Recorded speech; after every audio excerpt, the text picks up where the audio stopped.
Hey guys, you're in a nutshell with me, Ina. Grabe, December na. Ang bilis, lumipas ng 2025. O ngayon, dahil meron pong paparating na 2026, sa buwan na ito, magkakaroon tayo ng mga tinatawag na year-ender episodes. Ayan na, episodes, marami. Hindi naman marami. But more than one. Okay, we're gonna talk about the year that was for Canadian immigration. Sa mga susunod kong episode, meron po tayong mga bisita no to talk about that and what they foresee happening in 2026. Okay, later on yan, pinaplano ko pa guys, ano. Anyway, for this episode, I gathered, or rather, magbibigay ako sa inyo ng, ano lang, quick list, run-through of the different immigration programs na inaasahang magbukas next year. Siyempre, hindi ko na po isasama dyan yung mga nandyan na talaga ng matagal na tulad ng mga express entry or yung category-based draws, it's still there, PNPs, and etc. Okay, ang pag-uusapan lang po natin yung mga magbubukas na bago. Okay? O sige, actually yung ilan dito I must admit, tinan yung listahan ko, sinulat-sulat ko, ayan.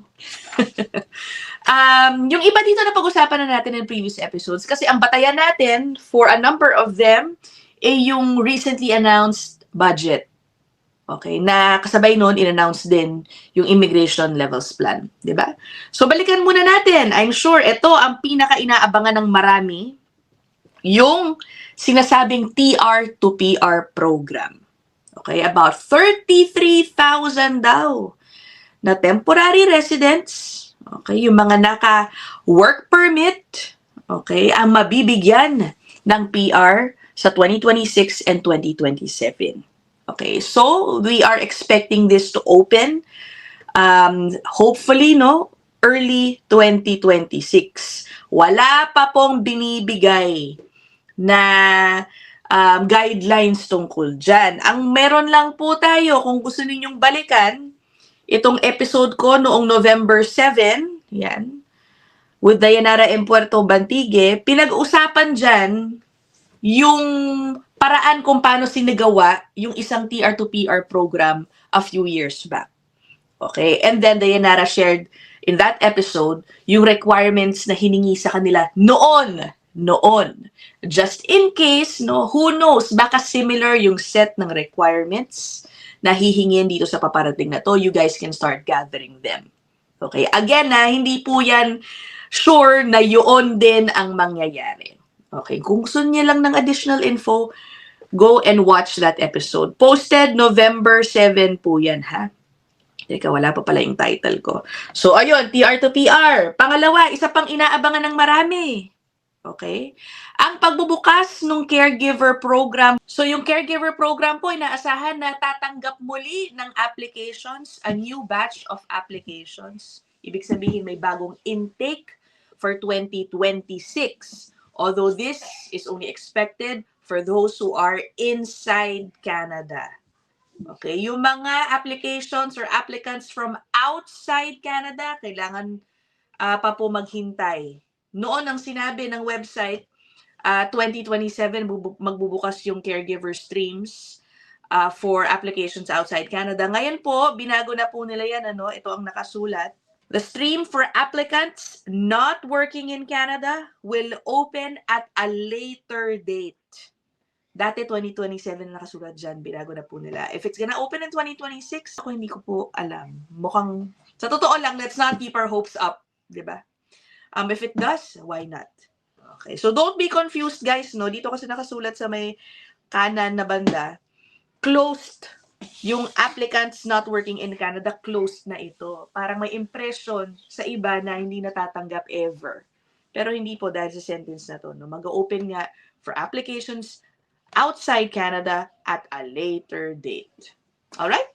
Okay. Pangatlo, magkakaroon daw ng isang programa to attract yung H-1B visa holders from the US. Okay? So, baka may kababayan tayo dun sa Amerika na interesado lumipat sa Canada, na meron silang H-1B visa doon, they might be interested in this. In-announce mismo yan ni Prime Minister Mark Carney and was also mentioned in the budget. Ano ba yung H-1B visa? Basically, it's a visa for foreign workers in the US. Okay, usually ang nakikinabang dyan yung mga engineers and yung mga nasa IT sector. Eh nito lang, nag-announce ang White House na dapat raw para makakuha ka ng H-1B visa, magbabayad ng $100,000. Okay, for every person yun ha.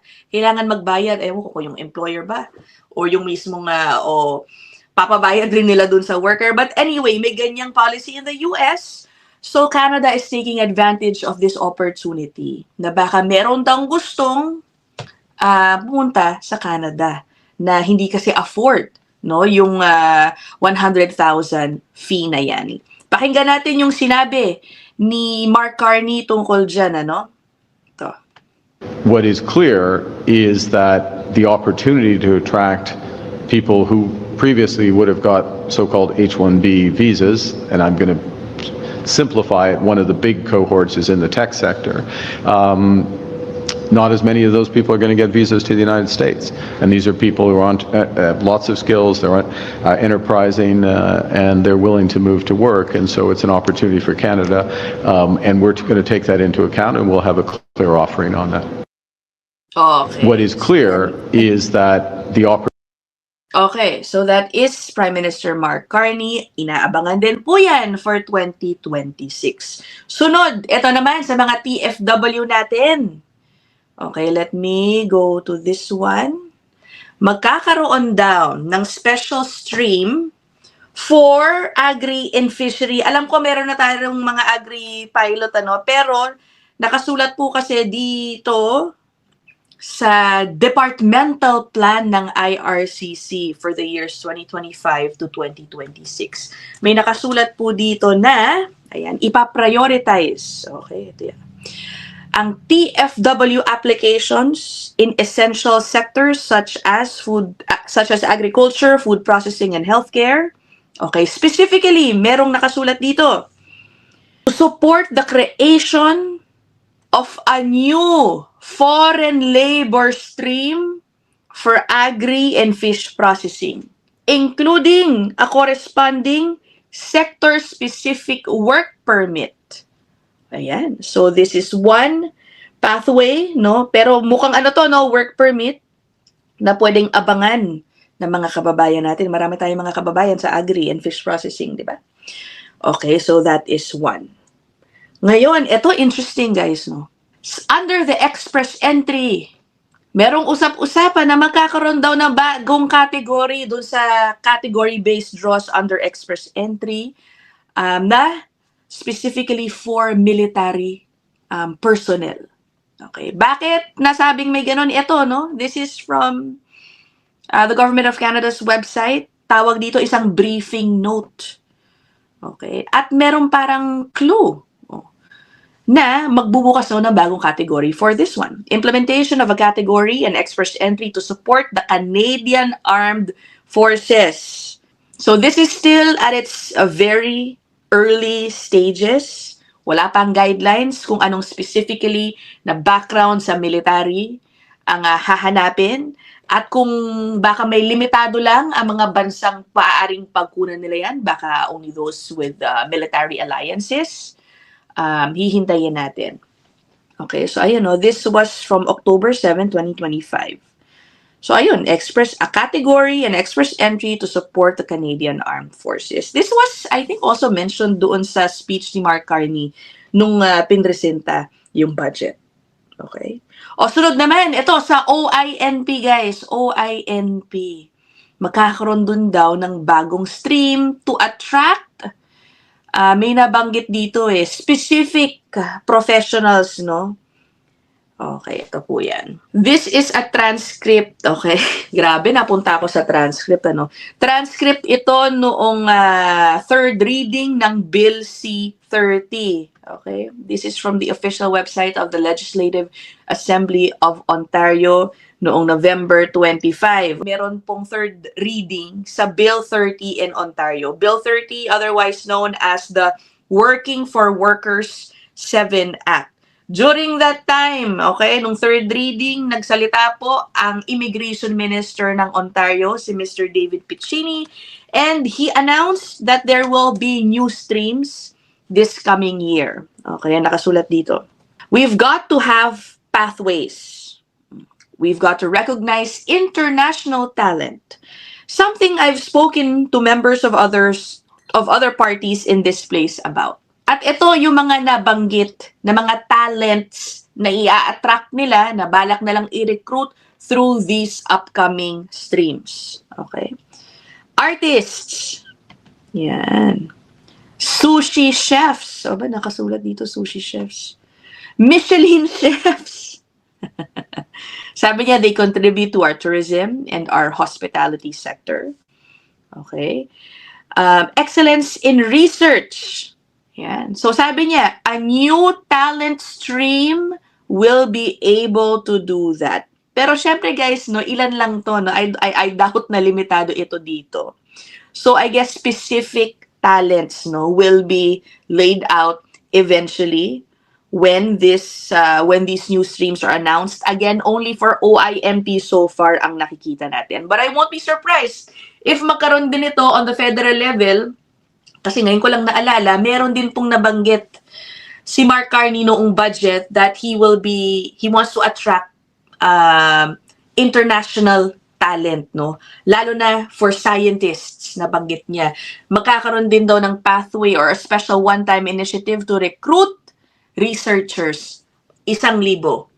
Okay, just a one-time initiative na yan. Ngayon, balikan lang natin itong sinabi ni Immigration Minister David Piccini ng Ontario. No? One of the reasons why they are introducing new streams is siguro to replace or to address rather yung fraud na nangyayari sa OINP. Alam nyo naman, halimbawa sa OINP, di ba? They are returning all applications under the skilled trades stream. So baka ito siguro yung pambawi nila doon.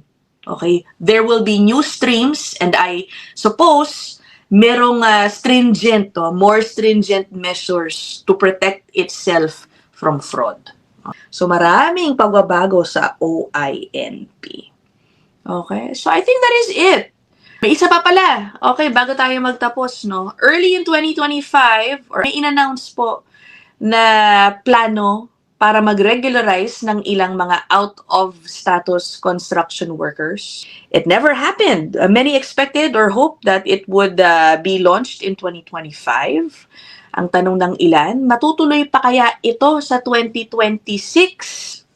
Who knows? I won't be surprised kung gano'n, di ba? Kasi nga, na-announce na ito a long time ago. So, yun lang naman. Okay, if I missed any program na inaabangan ninyo, baka nabalitaan ninyo, I missed it, please put them down there in the comment section and perhaps I can discuss it in a future episode. Abangan nyo guys, no, yung iba nating mga year-ender episodes in this channel. Siguro once a week magkakaroon tayo ng ganyan. Okay, nangako na sa atin si Attorney Lou dun sa episode natin ng isang araw, ano. He will have an episode with us to talk about yung mga expectations niya, yung mga forecasts niya. Magiging manghuhula si Attorney Lou. Pero syempre, may batayan yan kung bakit niya sasabihin yung mga forecasts niya. Abangan nyo na lang yan. For now, I will end this episode here. See you guys in the next one. Bye!